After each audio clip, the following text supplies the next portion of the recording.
is a saying among the Kurds.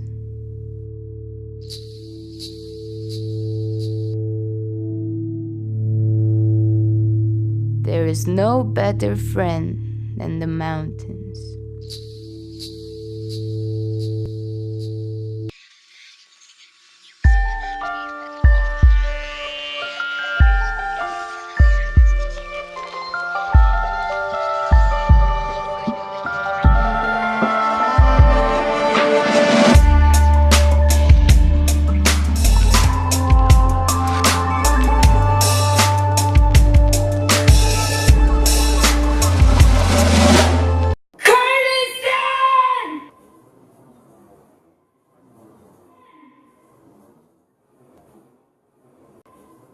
Or how our beloved ancestors used to call their homeland, the land of the Kurds.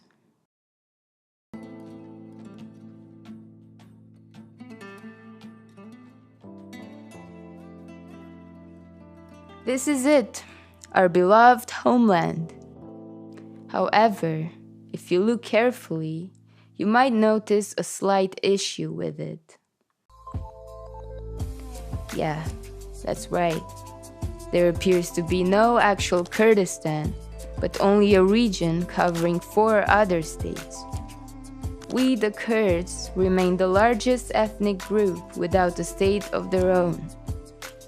When someone says Kurdistan, they refer to the regions of the northeast of Iraq, the west and northwest of Iran, the southeast of Turkey, and the north and northeast of Syria.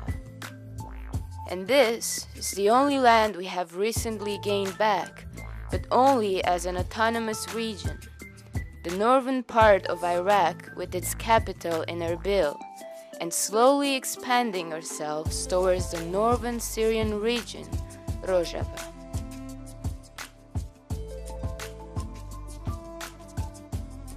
There is something mesmerizing about these mountains. Is it the beauty and purity that overwhelms us? Or is it the ancient mysticality and secrets they seem to hold within? I say both. For some reason, I feel great here. I feel safe. They truly are the Kurds' best friends. You know, we could really brag about the amount of conquerors and invaders we've had throughout this history.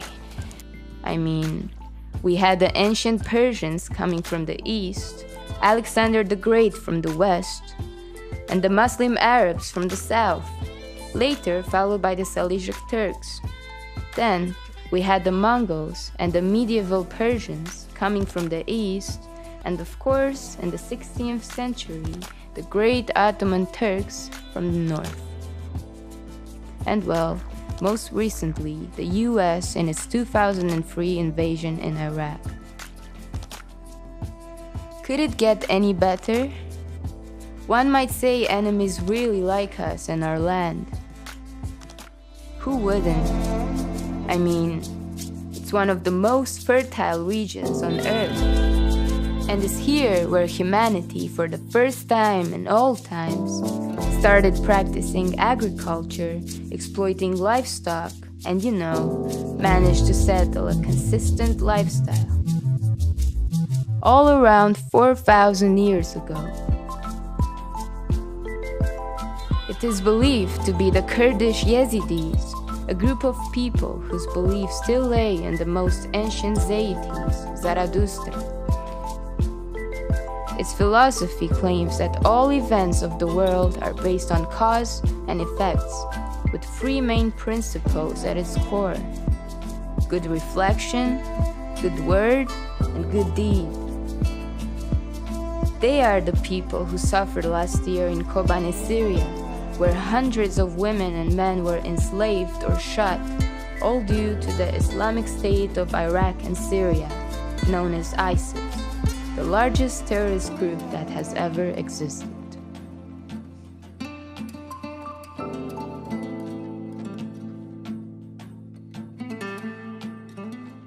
Man, dog, woman, or child, we do have something beyond valuable to fight for. We fight for our freedom and for Kurdistan to be called our own. My name is Kadrie Zada. I am a 21-year-old Kurd from Rojava, the northern part of Syria, but lived most of my life in Romania and only my early childhood in Syria. All my life, I felt a bit like a stranger anywhere I was. I mean, in Romania, I've always been seen as a foreigner, mostly due to my foreign name. But I was born there and went to school there. It's normal, it's the usual. It's how other countries treat their minorities. But well, in Syria, though,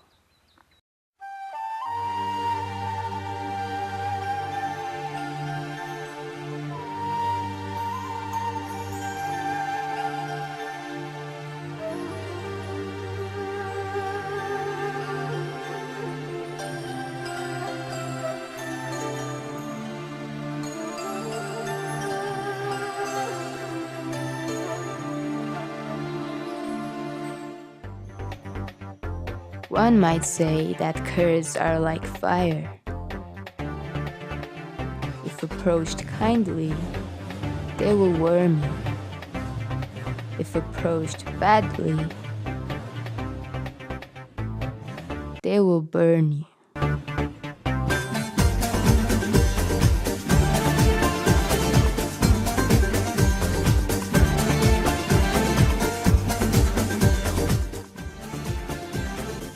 I have come here to fight for my people and my mountains.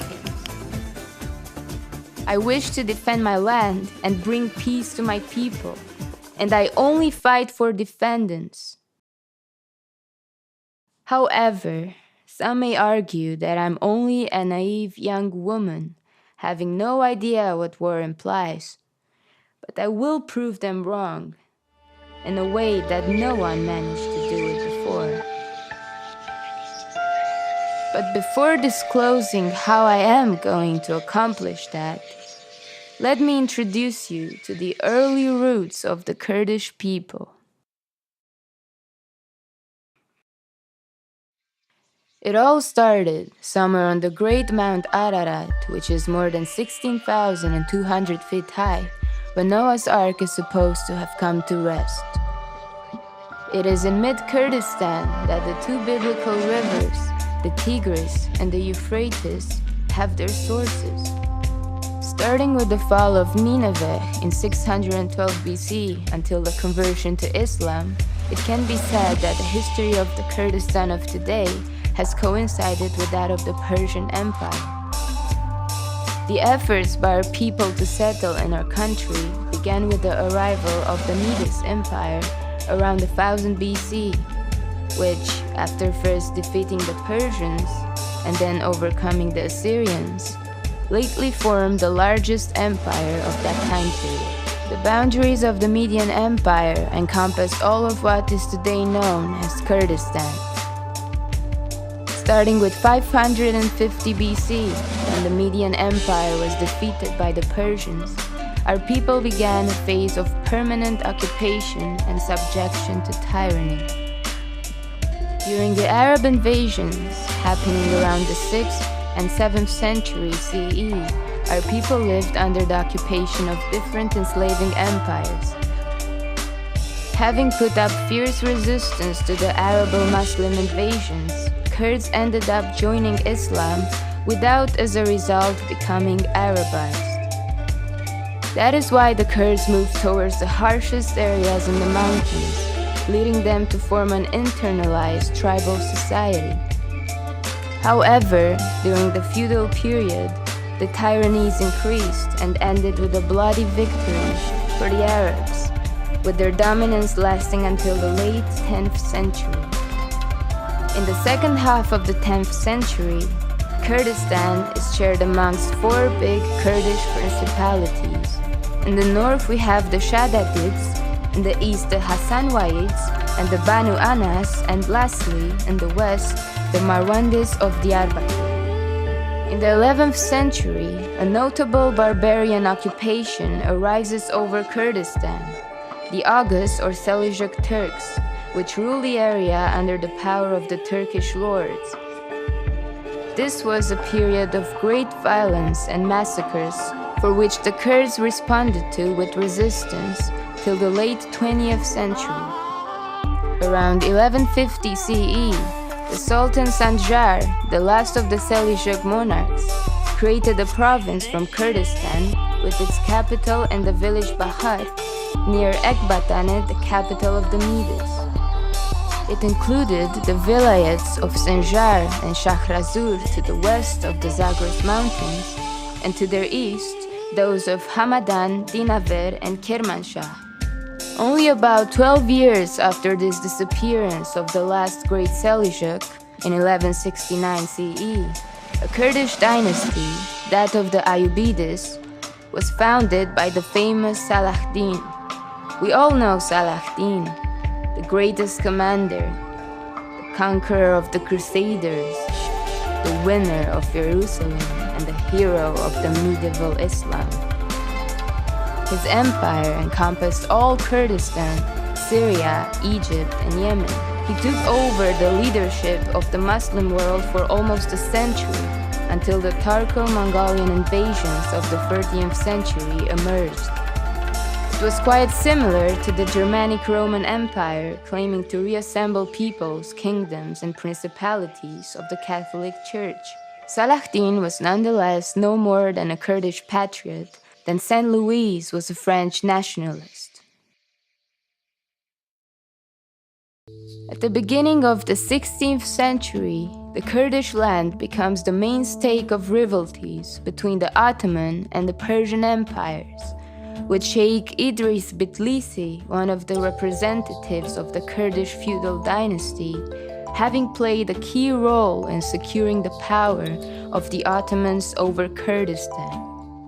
Confronted with the choice of being annexed at some point by Persia or formally accepting the supremacy of the Ottoman Sultan in exchange for a wide autonomy, Sheikh Idris Bitlisi, who is also the author of the first treaty of the general history of the Ottoman Empire, opted for the second choice, which implied a total of 17 Kurdish principalities of Hakimates possessing a wide autonomy. At first, the Ottoman Turkish rule was not very strong, and therefore the Kurdish feudal lords enjoyed extensive autonomy. Although later, in the 18th century, along with the advent of capitalism, the Ottomans suffered a series of defeats, resulting in loss of income, and therefore increased pressure and exploitation on their internal colonies, and more precisely on us. In the 19th century, this pressure massively increased, and as a result, several tribes took part in an attempt to revolution, which only made things worse and increased the pressure. Wars for the unification and independence of Kurdistan marked the first part of the 19th century, with the last independent Kurdish principality of Bhutan collapsing in 1847. When the Ottoman Empire collapsed after the end of the First World War, the pressure on the Kurdish people started to come from the outside instead.